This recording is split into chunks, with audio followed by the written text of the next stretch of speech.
I had 40 seconds before the tiramisu hit the table and the bullets hit his chest. My hand trembled just enough to smudge the ink as I folded the receipt into quarters, tucking it beneath my order pad. The paper felt fragile as a promise, like it might crumble before it ever reached him. Around me, Bellissimo Ristorante hummed with a particular frequency of old money. Baccarat crystal kissing bone china. Italian murmured like prayers, the whisper of silk dresses against buttery leather banquettes. Outside, New York's autumn rain hammered the floor-to-ceiling windows like it was trying to get in, to warn us, to wash us all away. But inside, everything was golden, warm, suffocating, the kind of beautiful that swallows you whole.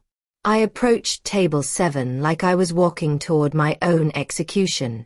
Giovanni Luca sat with his back to the Venetian glass mural, Manhattan glittering behind him through rain-streaked windows like a kingdom laid at his feet. He looked like something Caravaggio would have painted, all sharp angles and dangerous beauty. Strong Italian features, olive skin, dark hair swept back from his forehead in a way that probably cost more than my rent. His Brioni suit fit him like a second skin, midnight blue fabric that whispered power with every breath.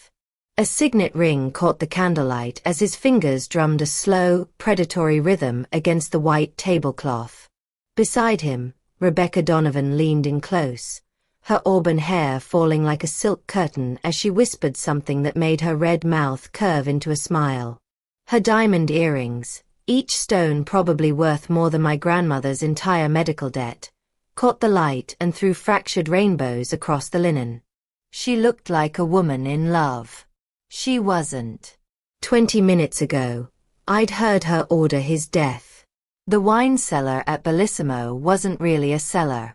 It was a climate-controlled vault in the basement, all glass walls and amber lighting that made the bottles glow like jewels in a dragon's hoard. I'd been sent down to retrieve a 2012 Barolo for table 12, threading my way past rows of Brunello and Bordeaux, when I heard the voice. Female, sharp, speaking rapid Italian.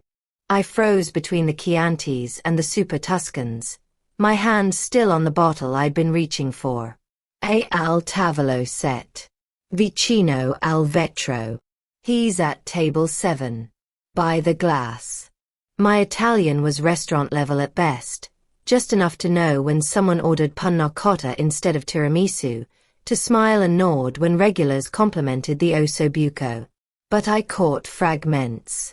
Tavolo set. Table 7. Il vetro, the glass. Posizione confermata. Position confirmed. Gli altri sono già in posizione. Uno al bar, tre vicino alla cucina.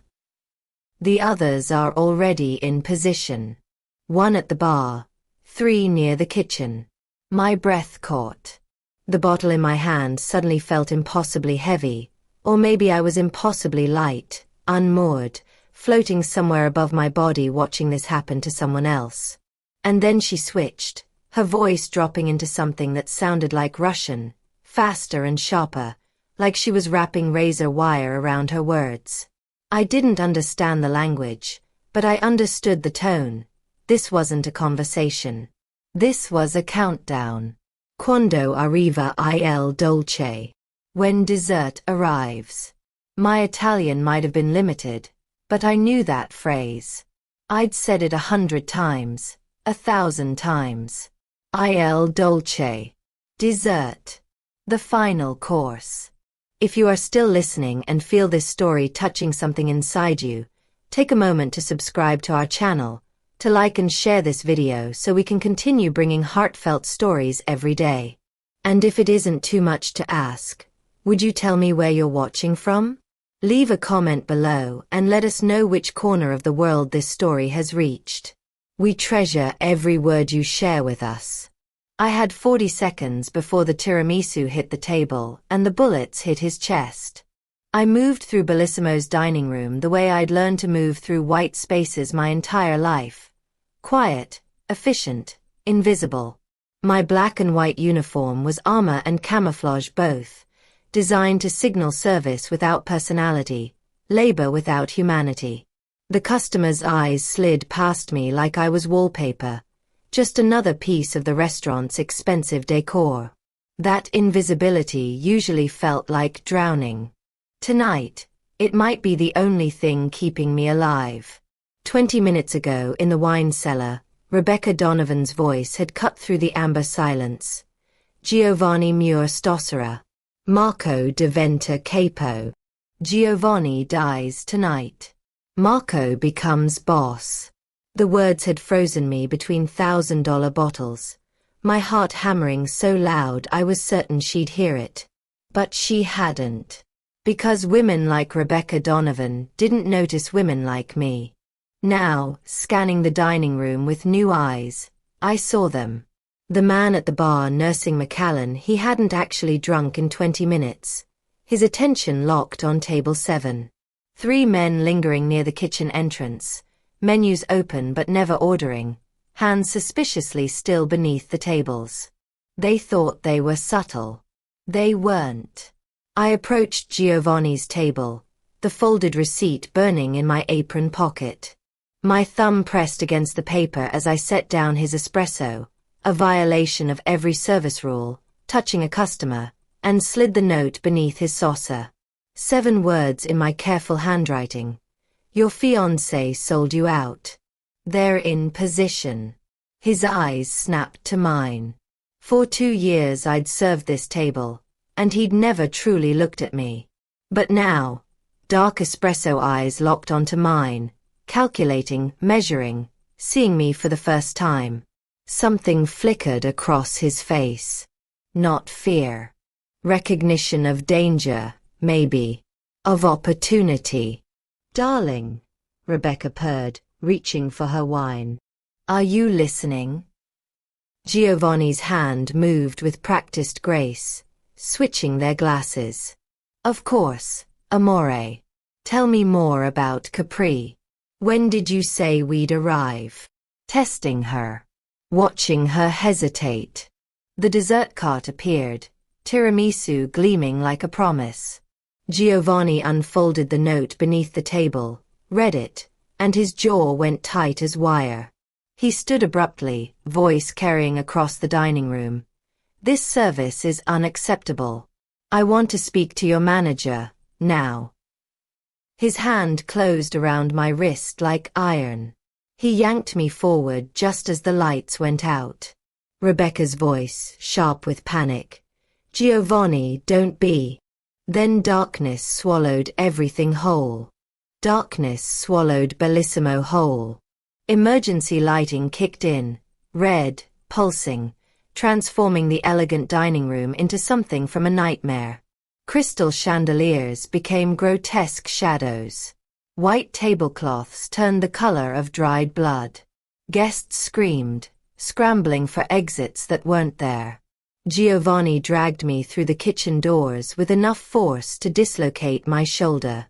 The kitchen was chaos incarnate, chefs shouting, pans clattering, and then the assassins burst through behind us, guns drawn, faces masked by the crimson light. The nearest one raised his weapon. I didn't think. My hand found the pot of marinara simmering on the range and threw. The sauce caught him full in the face, boiling tomato and garlic, and his screams, God, his screams. The smell of scorched flesh hit me and my stomach lurched. I just. Giovanni moved like violence was a language he'd spoken since birth. A second attacker lunged with a knife.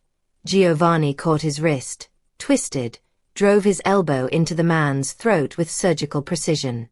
The crunch of cartilage.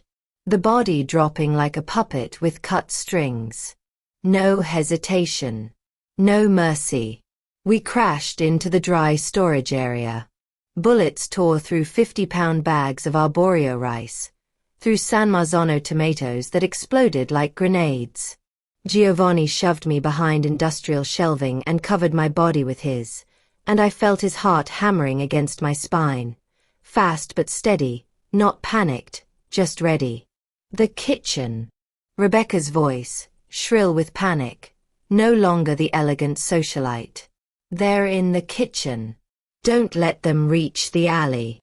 Then Lorenzo, head chef, the only person at Bellissimo who'd ever learned my grandmother's name, stepped into the kill zone, creating a distraction. The gunshot was deafening. He crumpled, gasping something in Italian to Giovanni, who caught him, held him, whispered "Riposa, fratello" as the light left his eyes. We ran. Through the loading dock, into a waiting Escalade. Bulletproof glass spiderwebbed but held as we peeled away from Bellissimo's golden hell. Antonio, the driver, threw a first aid kit into the back. Giovanni pressed gauze to the graze on my arm with surprisingly gentle hands while barking orders in rapid Italian. Why did you believe me? My voice sounded disconnected, floating. His dark eyes met mine. Because you had nothing to gain and everything to lose. That's the only truth that matters. The Catskills estate rose from autumn mist like something out of The Godfather, all stone and iron and the weight of old sins. 3 hours from Manhattan. 2 security checkpoints. Armed guards who looked at me like I was already a corpse. This wasn't a home. This was a fortress built to keep the world out and secrets in. The great room swallowed us. Frescoes of saints and sinners, leather sofas the color of dried blood, dark with it smelled like centuries. Family photographs lined the walls. 3 generations of Lucca men, each one looking like they'd killed before breakfast. A crucifix hung above the fireplace. Jesus suffering in gold leaf. The hypocrisy was almost funny. Your phone.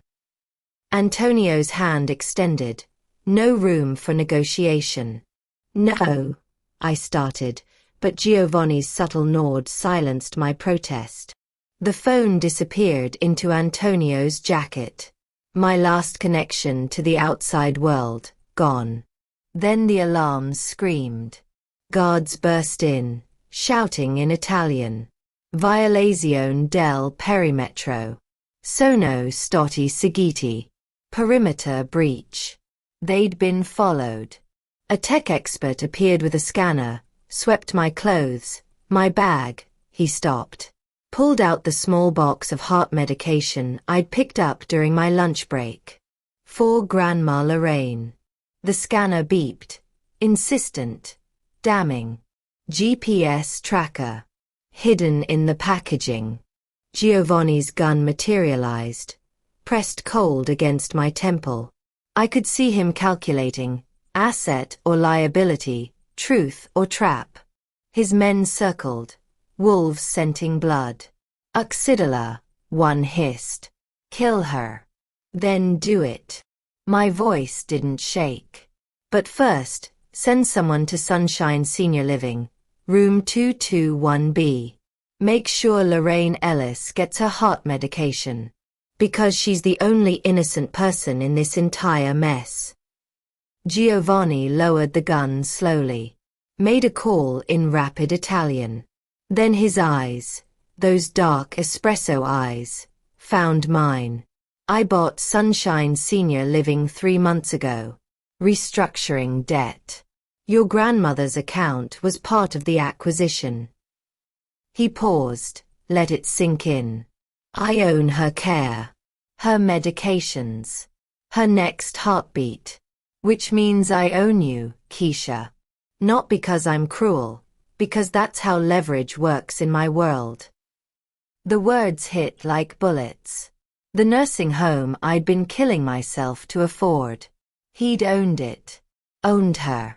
The entire time. They took me to a guest suite, all cream silk and locked doors. A gilded cage.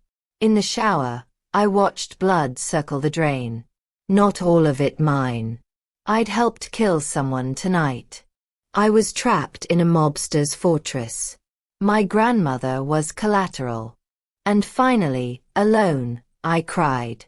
Morning came with weak autumn sunlight and the smell of espresso. I woke to silence, tested the door handle expecting resistance. It turned. Unlocked. I ventured into the mansion cautiously, following the scent of coffee and something sweeter, sfogliatelle, maybe, or cornetti. Giovanni stood in the kitchen, domestic and unexpected in a simple black Henley, making breakfast with the practiced efficiency of someone who'd learned young. We ate in tense silence, flaky pastry and bitter espresso that tasted like a peace offering I didn't know if I could accept.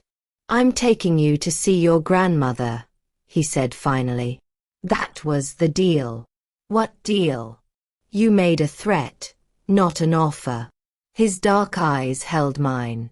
"Then let's make it an offer. Tell me everything you heard in that wine cellar. I'll ensure your grandmother gets the best care money can buy, genuinely, not as leverage." Sunshine Senior Living had transformed. New equipment. Better staffing. Grandmother Lorraine, who'd been in a shared room with peeling linoleum, now occupied a private suite with afternoon light and fresh flowers. My emotions warred, gratitude and rage, relief and resentment, all tangled together until I couldn't breathe. "Keisha." Grandma's voice, broken by the stroke but sharp with awareness. Her hand squeezed mine. "Who, the white boy, looking at you, like that?" Giovanni waited in the doorway, something unreadable crossing his face. In the car returning to the estate, I told him everything. Rebecca's Italian, Giovanni Mur Stossera, Marco diventa capo. The switch to what Giovanni identified as Russian, Rebecca's mother's language. The timeline. The positions. Marco. Giovanni's jaw tightened. My cousin. 2 years building this, seducing Rebecca, turning my soldiers, allying the Donovans and the Kozlovs. The wedding was supposed to be his coronation. "Why did you save me, Keisha? Really?" I stared out at autumn trees blurring past. "Because I've spent my whole life being invisible, being used. When I heard her ordering your death, I saw myself, someone who thought they mattered finding out they were just a pawn. I couldn't let that happen to someone else. Even a mob boss who probably deserves it." "I do deserve it." His voice was quiet. "But I'm grateful anyway. I want to help you destroy them. This isn't your world. It is now. You made it my world when you bought my grandmother's debt. So let me be useful, not just your prisoner or your charity case." Giovanni studied me for a long moment. "Okay. But if you help me, there's no going back to your old life. You understand that." I understood that the moment I slipped you that note. The estate's basement training facility smelled like gun oil and old leather. Giovanni led me down stone stairs to a converted wine cellar turned armory. Walls lined with weapons. A shooting range. Combat mats that had seen violence. "You need to be able to protect yourself," he said. "You mean you need me useful?" His mouth curved, almost a smile. "That too. Gun training first." He stood behind me, his chest against my back, arms coming around to correct my grip. His breath on my neck. The intimacy of it was undeniable, dangerous in ways that had nothing to do with the weapon in my hands. The power imbalance thrummed between us like a live wire. Feet shoulder width. Bend your knees slightly. Breathe. I fired. Hit the target center mass. Again. Again. My hands were steady. Years of balancing trays had given me that. Spatial awareness. The ability to compartmentalize fear and just do. Giovanni was impressed. I could see it in the way he watched me. Combat training next. Basic knife defense. He didn't condescend, treated me like a serious student. When I accidentally bloodied his nose during a grappling exercise, he grinned through the crimson. "Good. Do that to anyone who grabs you." We sat on the combat mats, breathing hard.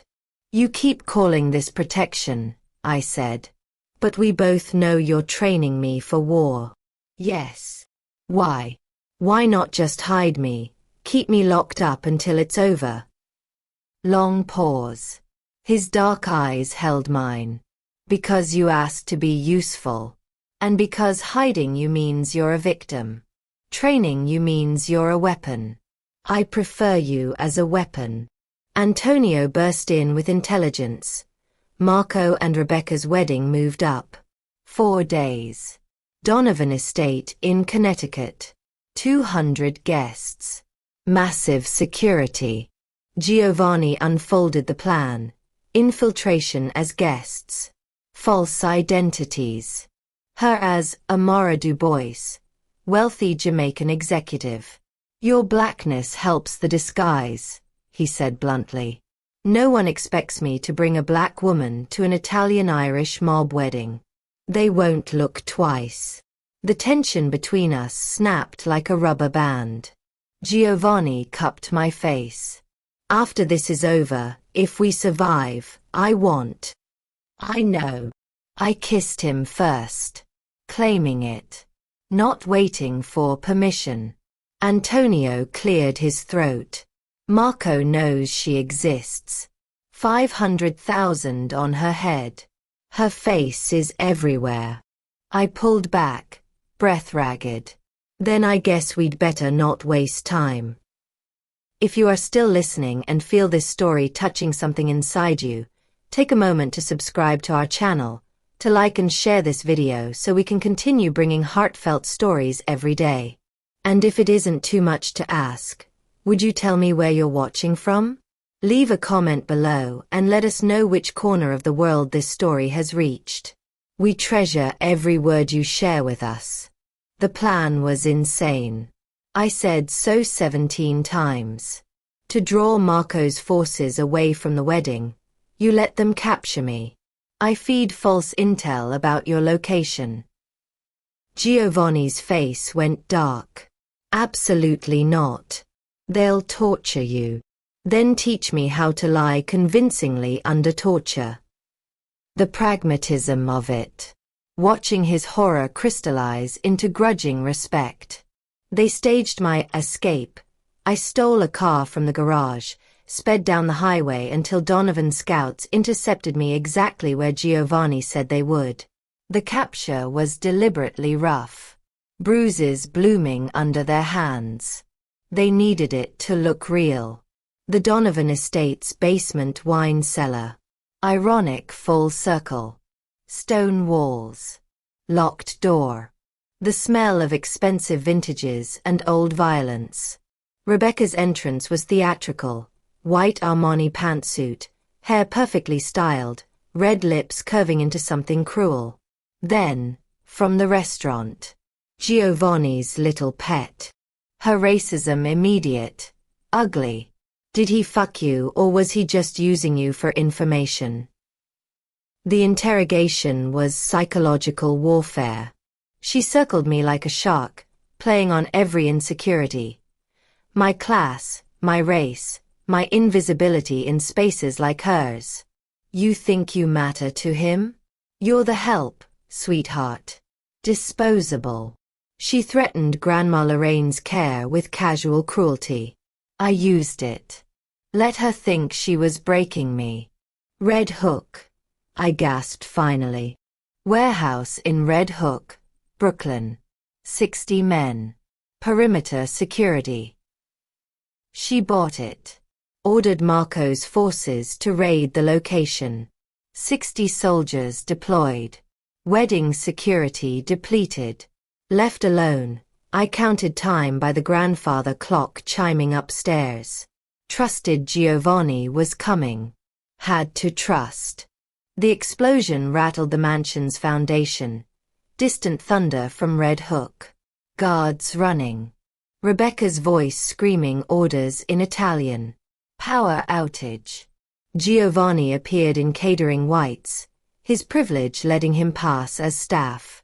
Found me in the cellar. Told you I'd come. We fled through service corridors. Rebecca appeared, gun raised. Giovanni disarmed her but didn't kill. Needed her alive for the wedding exposure. Through the gardens to Antonio's waiting car. As we sped away, my phone lit up with news alerts. Warehouse fire in Red Hook. 60 casualties. 60 men dead because of my lie. Giovanni's hand found mine. You did what you had to. I stared at the smoke rising in the distance and wondered who I was becoming. Back at the estate, ash from Red Hook still falling like snow. Dawn broke weak and grey. Giovanni tended my bruises in his private bathroom with surprising gentleness. Antiseptic and gauze, his hands steady where mine shook. My father, he said quietly, Salvatore, died of cancer 2 years ago. His last words, don't become me. Be better than this life. His jaw tightened. I'm not better. I'm exactly what he built. You could have let me die that night. You could have used me and discarded me. You didn't. That counts for something. Does it? His dark eyes met mine in the mirror. 60 men burned to death tonight because of a lie you told. I destroyed their families. You helped me do it. The words hit like bullets. The waitress who'd served appetizers 4 days ago was now complicit in mass murder. My hands weren't just dirty, they were drenched in blood that would never wash off. You can still leave, Giovanni said. I'll set up your grandmother in the best facility. You can disappear, start over somewhere Marco will never find you. Is that what you want? No. But I'm trying to give you a choice I never had. I turned to face him fully. I'm not leaving. Not because I have to stay, because I want to. I want to see this through. I want to stand beside you tomorrow and watch their world burn. Not for revenge. Not for survival. But because for the first time in my life, I'm choosing something. I'm choosing power. I'm choosing you. We made love deliberately, slowly, both fully aware of what we were choosing. He whispered in Italian, words I didn't understand but felt in my bones. Afterward, lying in tangled sheets, I asked, what happens after? If we survive? I don't know. I've never thought past survival before. Then we figure it out together. Morning brought Giovanni's tailor with my dress. Midnight blue silk, ballistic weave hidden in the bodice. Jewelry that doubled as communication devices. A gun small enough for hidden pockets. Marco's gift arrived, a mannequin in server's uniform, bullet through the head. Giovanni sent back the shattered engagement ring he'd bought for Rebecca, note attached, Il traditore mio demoni. The traitor dies tomorrow. We both knew it might be us instead. The Donovan estate looked like something from a gangster's fever dream. Connecticut autumn, white tents, 200 guests in designer funeral wear. We arrived in character. Me as Amara Dubois, wealthy Jamaican businesswoman in midnight blue silk. Giovanni as Luca Benedetti, distant cousin with colored contacts and altered styling. Rebecca's security-checked credentials. My blackness was camouflage. They were hunting Italians, not an elegant black woman with perfect papers. I didn't register as threat. Inside, I was the only black face in a sea of white mob royalty. Donovans, Luca families, Russian Kozlovs. They dismissed me as arm candy, talked freely around me like I was furniture.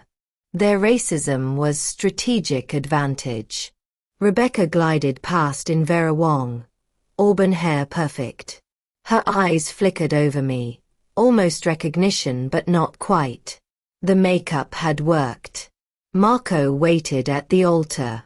He looked like Giovanni but crueler, harder, the family resemblance stolen and twisted. The priest began in Latin. Catholic blessing on murderers. Giovanni texted Antonio. The signal. The screens went black. Then, security footage from Bellissimo's wine cellar. Rebecca's voice, Italian audio, English subtitles. Giovanni dies tonight. Marco becomes boss. The black bitch is collateral damage. Chaos erupted. Guests on their feet. Rebecca's face drained white. Marco reached for his weapon. Financial records. Marco's embezzlement. Wire transfers to shell companies. 3 years of theft. Rebecca's texts.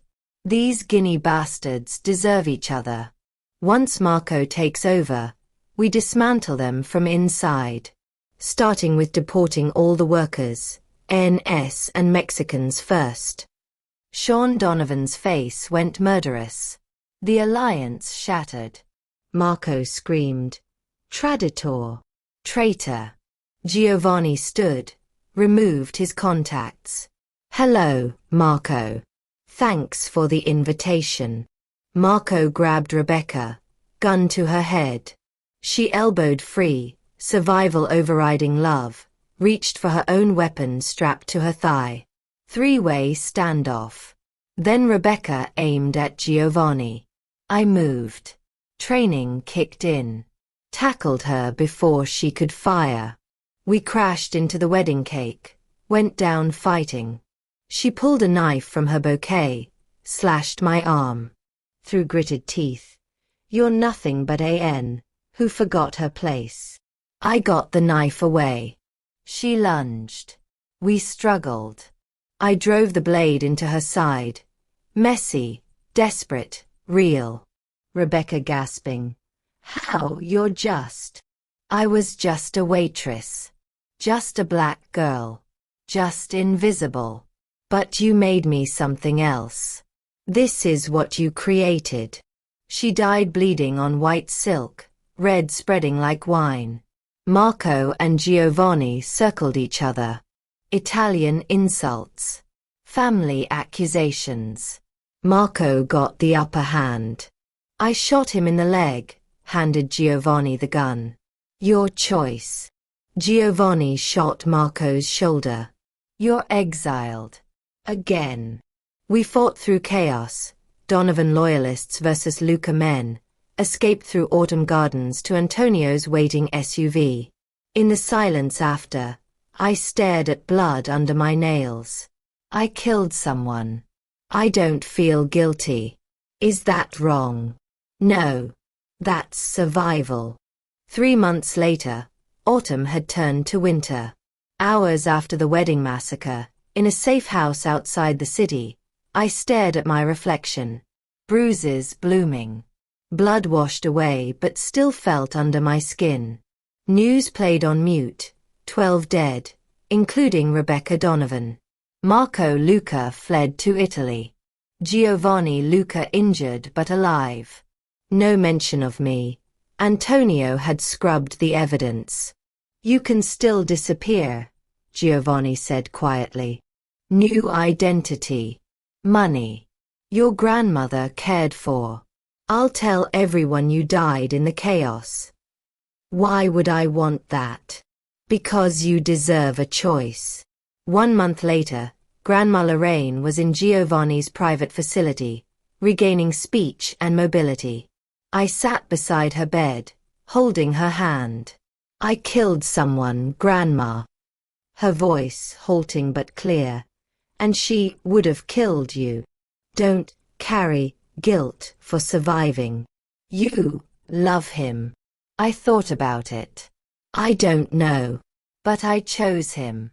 That means something. Then, choose wisely. What comes next?" 2 months later, I was running the Luca family's legitimate operations. Construction, waste management, real estate. Not Giovanni's woman. His partner.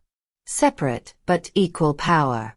2 old guard men tested it, called me his pet. Giovanni exiled them both. Antonio, once suspicious, now called me La Regina Nera, the Black Queen. I learned Italian. Carried myself with authority. The waitress was gone. 3 months later, snow fell over the Catskills. Christmas Eve. Grandma Lorraine arrived with Antonio, walking with a cane, walking. The 4 of us ate the feast of 7 fishes, found family forged from violence.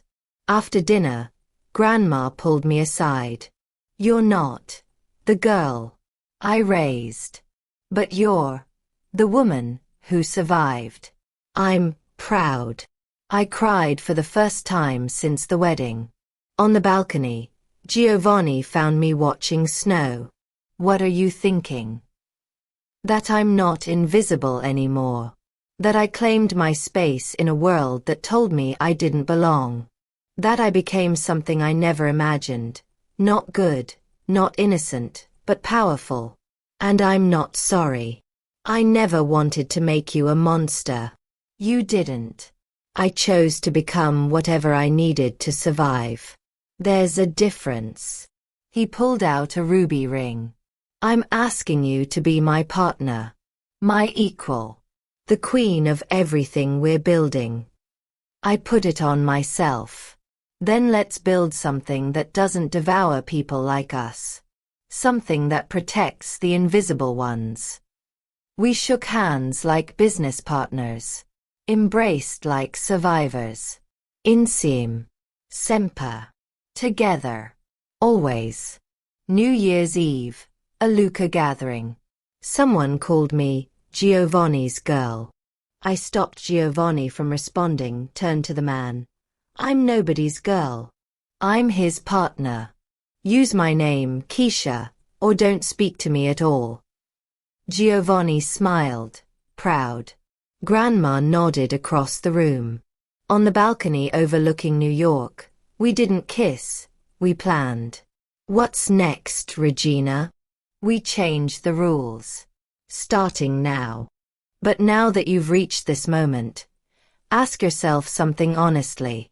When a life demands transformation, do we accept it? Even when the path forward is dark, heavy, and carved from choices we never wished to make.